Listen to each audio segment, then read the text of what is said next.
for giving me an opportunity. And I would like to represent the matter in my mother language, Telugu. So kindly allow me to speak in Telugu, sir. Sir, I being from Andhra Pradesh. జరూర్ Andhra Pradesh రాష్ట్రం యొక్క ఏర్పాటుకు సంబంధించినటువంటి విషయాన్ని పరిశీలించినప్పుడు భారతదేశంలో సుమారు 15 రాష్ట్రాలతో ఏర్పడిన భారతదేశం తర్వాత 29 రాష్ట్రాలుగా ఆవిర్భవించినటువంటి విషయం మనందరికీ కూడా తెలిసింది.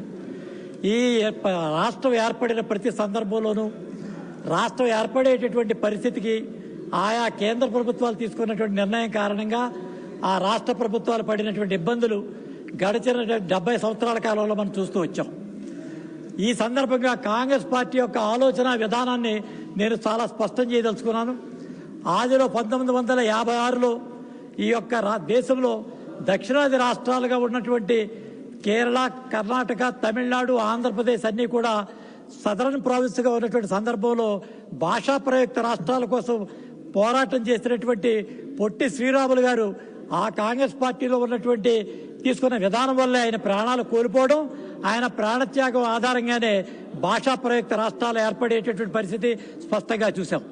అంతకు పూర్వం వండుకున్నటువంటి టంగుటూరి ప్రకాశం పంతులు గారు ఆయన చేసినటువంటి అనేక రకాల కాంగ్రెస్ పార్టీలో సభ్యుడై ఉండి కాంగ్రెస్ పార్టీని ధిక్కరించి ఆయన ప్రత్యేకంగా ప్రాంతీయ పార్టీ పెట్టి రాష్ట్రంలో అధికారంలోకి వచ్చి ఆయన చేసినటువంటి విధానం వల్ల ఆంధ్రప్రదేశ్ సంబంధించిన స్వరూపం ఏర్పడింది.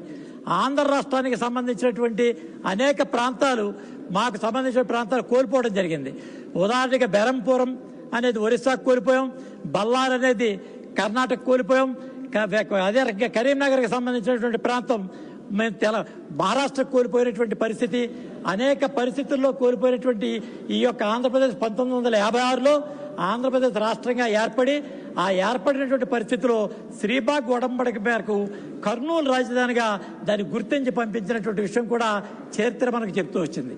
56 తర్వాత జరిగినటువంటి విషయంలో మరి తెలుగు మాట్లాడేటటువంటి అన్ని ప్రాంతాలు ఒకటిగా ఉండాలనేటువంటి భాషా ప్రయుక్త ఆలోచన విధంగా తెలంగాణలో ఉన్నటువంటి బూర్గుల రామకృష్ణారావు గారి యొక్క అభ్యర్థన మేరకు ఆనాడు హైదరాబాద్లో ఉన్నటువంటి నిజాం పాలనని అంతమొందిస్తూ వారి యొక్క ఆస్తులను దఖలుపరిచే కోసం ప్రత్యేకమైనటువంటి నిర్ణయంతో హైదరాబాద్ని ఆంధ్రప్రదేశ్ రాష్ట్రంగా దాన్ని కలిపి హైదరాబాద్ రాజధానిగా దాన్ని ఏర్పాటు చేసేటువంటి విషయం కూడా మనందరికి కూడా తెలిసినటువంటి విషయమే. అయితే సమస్య విషయం అంతా కూడా పరిశీలించిన తర్వాత చాలా స్పష్టంగా మనకు తేలినటువంటి విషయం ఏంటంటే రాష్ట్రాల యొక్క ఏర్పాటులో కేంద్రం సరైనటువంటి నిర్ణయం తీసుకునే కారణంగా ఆ రాష్ట్రాలు పడేటటువంటి అతి పెద్ద ఇబ్బందే ఇవాళ ఆంధ్రప్రదేశ్ ఏర్పడిందనేటువంటి విషయాన్ని ఈ వేదిక ద్వారా చాలా స్పష్టం చేస్తా ఉన్నాను. కారణం ఏంటంటే అనాలోచిత నిర్ణయం వల్ల 2014లో కేవలం ఒక ప్రాంతీయ బీఆర్ఎస్ అనేటువంటి ఆవేళ మరి తెలంగాణ రాష్ట్ర సమితి నాయకుడు విద్వేషాలు రెచ్చగొట్టి ఆంధ్ర తెలంగాణల మధ్య అనేక రకాలైనటువంటి ఇబ్బందులు పెట్టి కేంద్ర ప్రభుత్వం ద్వారా అప్పుడు ఉన్నటువంటి కాంగ్రెస్ ప్రభుత్వం ఈ యొక్క రాష్ట్రాలను రెండు కూడా ఏర్పాటు చేసేటువంటి సందర్భంలో స్పష్టత లేనటువంటి కారణంగా కేవలం ఎన్నికలే లక్ష్యంగా 2014కు తీసుకున్నటువంటి నిర్ణయం మేరకి ఈ రకమైన నష్టం జరిగింది.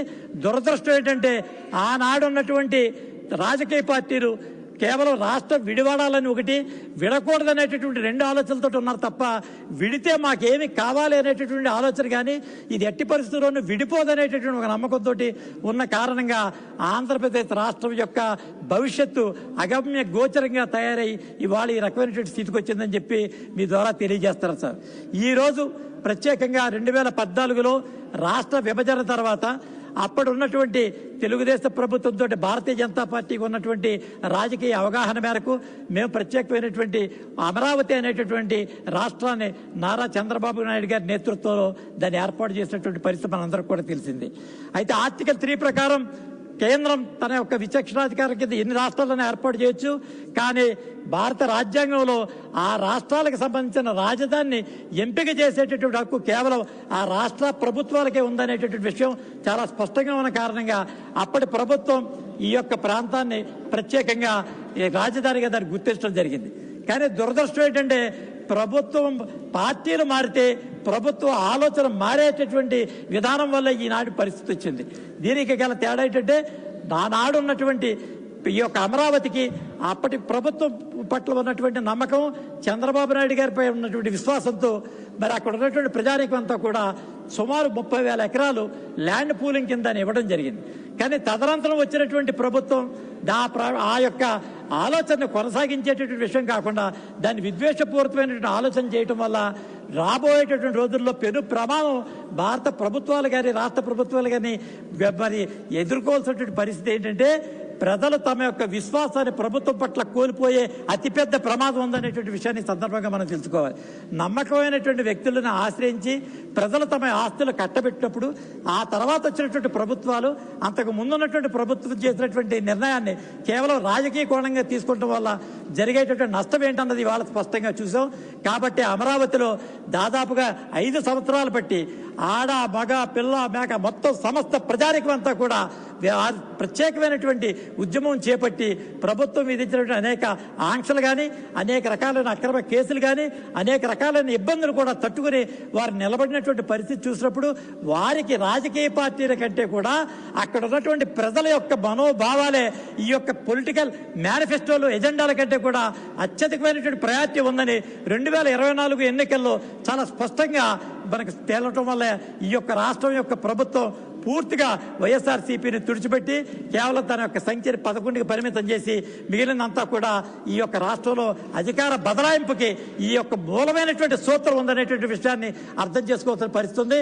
దురదృష్టం ఇప్పుడే మరి వారు చేసినటువంటి నినాదంలో వారు అపోజ్ చేసేవన్నారు. కనీసం నేను వారి నుంచి ప్రపోజ్ ఏదైనా చేస్తారేమో అని ఆశించాను. నేను కేవలం అపోజ్ చేయడం అంటే ఈరోజు మరొకసారి ప్రజాక్షేత్రంలో వైఎస్ఆర్సీపీ సమాధానం చెప్పుకోవాల్సిన అవసరం వారి పట్ల ఉంది.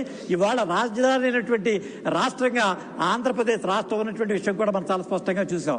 ఈనాడు మరొక ప్రధానమైనటువంటి వక్త బీఆర్ఎస్ చెందినటువంటి సురేష్ రెడ్డి గారు మాట్లాడుతూ ఉన్నారు, రాష్ట్ర దేహం విడినా రెండు మా కళ్ళేరు. ఈ రోజు కూడా మేము అడుగుతా ఉన్నాం, ఆంధ్రప్రదేశ్కి వచ్చినటువంటి ఉమ్మడి ఆంధ్రప్రదేశ్లో బచావత్ అవార్డు ప్రకారం మనకి ఇచ్చిన కేటాయింపులు 1450 టీఎంసీలు.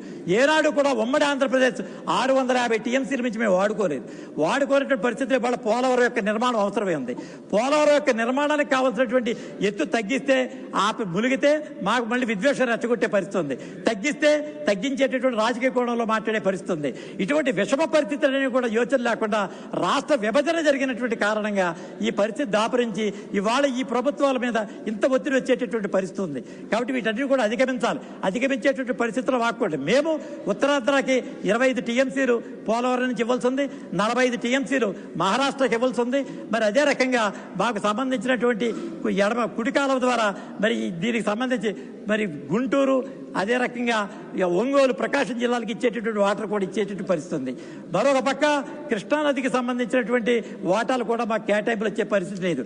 ఈనాడు నేను ఈ వేదిక ద్వారా సూటిగా తెలంగాణ లీడర్స్ నేను అడుగుతా ఉన్నాను, వారికి సంబంధించిన బీఆర్ఎస్ టీఆర్ఎస్ పార్టీలో వారు సంసిద్ధంగా ఉన్నట్టయితే నాగార్జున సాగర్ టైల్ పాండ్ నుంచి, దుమ్ముగూడెం నుంచి నాగార్జున స్టైల్ పాండ్కి ఖచ్చితంగా మీరు కాలువ ఇవ్వండి.